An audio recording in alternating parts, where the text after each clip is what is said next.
بسم اللہ الرحمن الرحیم۔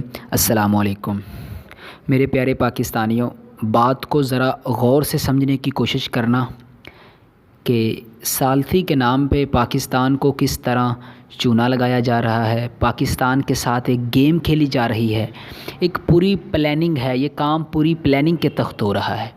آپ نے دیکھا ہوگا جب سے 370 انڈیا نے کشمیر سے ختم کیا، کشمیر کی حیثیت کو ختم کیا، اس وقت سے لے کے آج تک 15-20 دن گزرتے ہیں، ڈونلڈ ٹرمپ کہہ دیتے ہیں کہ میں پاکستان اور انڈیا کے درمیان ثالثی کروں گا، اور ہم پاکستانی اس ثالثی کا انتظار کرتے ہیں کہ شاید آج ثالثی ہو جائے، کل کوئی بات ہو، کل مودی کو کوئی پیغام آئے ٹرمپ کی طرف سے کہ کشمیر کے حالات نارمل کرو، لیکن آج تک ایسا نہیں ہوا۔ اور اب تو واضح ہو چکا ہے کہ مودی کا ٹرمپ سے ملنا عمران خان صاحب سے پہلے ٹرمپ نے مودی کو ملا اور مودی کے جلسے میں شرکت کی، اور وہاں جو تقریر مودی نے کی، اپنی تقریر میں مودی نے ٹرمپ کے سامنے کہا 370 ہم نے ختم کر دیا ہے، ہم نے بہت بڑا قدم اٹھایا ہے، ہم نے وہ کر دیا، یہ کر دیا، پورا حال تالیوں سے گونج رہا، ٹرمپ مسکرا رہے ہیں۔ اور پھر اس کے بعد کیا ہوا؟ ٹرمپ نے اپنی تقریر میں اسلام کو ایک تشدد سے تشبیہ دینے کی کوشش کی، اور اس کا جواب عمران خان صاحب نے دیا، اور دینا بھی چاہیے تھا۔ خان صاحب نے کہا کہ اسلام صرف ایک اسلام ہے، دو اسلام نہیں ہیں، اسلام وہی اسلام ہے جو ہمارے نبی نے ہم کو دیا۔ نیوزی لینڈ میں جو مسجد میں جو اٹیک ہوا، جو فائرنگ ہوئی، وہ کون تھا؟ مسلمان نہیں تھا۔ اور اس کے بعد ہم اپنی بات کی طرف آتے ہیں، پاکستان کو کس طرح ثالثی کے نام پہ چونا لگایا جا رہا ہے، وہ میں بات آپ کو بتانا چاہتا ہوں۔ جب عمران خان صاحب نے ٹرمپ سے ملاقات کی تو کشمیر کا مسئلہ عمران خان صاحب نے پھر رکھا، اور پھر وہی بات دہرائی گئی ٹرمپ کی طرف سے کہ میں ثالثی کے لیے تیار ہوں، لیکن اب ایک شرط بتا دی ٹرمپ نے کہ اگر دونوں وزیر اعظم مودی اور عمران خان صاحب اگر دونوں راضی ہوں گے تو پھر ثالثی ہوگی۔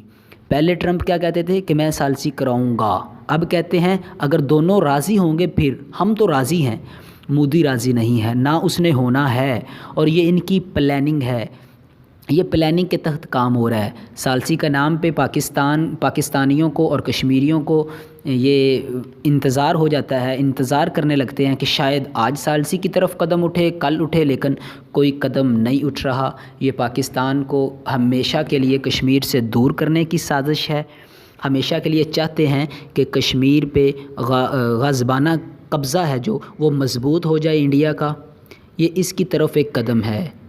اور اب بات کون سی رہ گئی ہے؟ اب سلامتی کونسل میں کیا ہوگا، کیا فیصلہ ہوگا؟ کوئی فیصلہ نہیں ہونا، جنہوں نے فیصلہ کرنا ہے وہ نہیں چاہتے۔ اب آپ دیکھ لیں، جب سے سلامتی کونسل میں عمران خان صاحب نے بس یہی کرنا ہے نا کہ کشمیر کے حالات بتانے ہیں، کس طرح کشمیریوں پہ ظلم ہو رہا ہے، وہ تو ہم اس دن سے بتا رہے ہیں جس دن سے کشمیر پہ 370 کا حملہ کیا گیا، وہ ختم کر کے۔ اور اب سلامتی کونسل میں بھی وہی بتانا ہے۔ جنہوں نے فیصلہ کرنا ہے وہ ہی نہیں فیصلہ کرنا چاہتے۔ جو پوری دنیا کے جو چوکیدار ہیں، جو ٹھیکیدار ہیں، جو چودھری ہیں، جو نمبردار ہیں، ٹرمپ طاقتور ترین ملک کا جو ایک صدر ہے، اگر وہ مودی کو یہ نہیں کہہ رہا کہ تم کرفیو ختم کرو، کشمیر کے حالات نارمل کرو، سلامتی کونسل کے مطابق اس کا حل کرو، ریفرینڈم کرواؤ، اگر وہ نہیں کہہ رہا تو سلامتی کونسل میں کون بیٹھے ہوئے ہیں؟ وہ کوئی ٹرمپ سے زیادہ طاقتور تو نہیں ہے۔ انہوں نے کیا کرنا ہے؟ صرف انہوں نے سننا ہے، سننے کے بعد چلے جانا ہے۔ اب اینڈ پہ سوال یہ پیدا ہوتا ہے، ان سب حالات کے بعد جب پاکستان کو ایک طرف کیا جا رہا ہے، ہمیں کیا کرنا ہوگا؟ اب عمران خان صاحب کا اصل امتحان UN میں ان کا خطاب ہے، اس کے بعد شروع ہوگا۔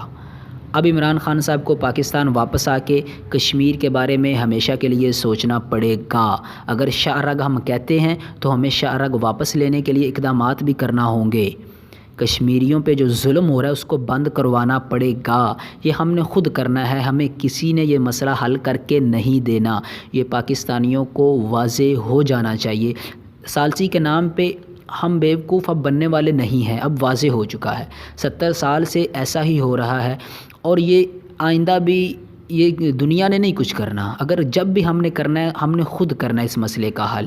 لاسٹ پہ میں یہی کہوں گا کہ اب ہمیں کشمیر پہ سیریس ہونا پڑے گا، پوری سیاسی جماعتوں کو تمام اختلافات بھلا کے کشمیر ایک ایسا ایشو ہے جس پہ ہمیں اکٹھا ہونا ہوگا، ہمیں کشمیر کے لیے سوچنا ہوگا۔ اللہ حافظ۔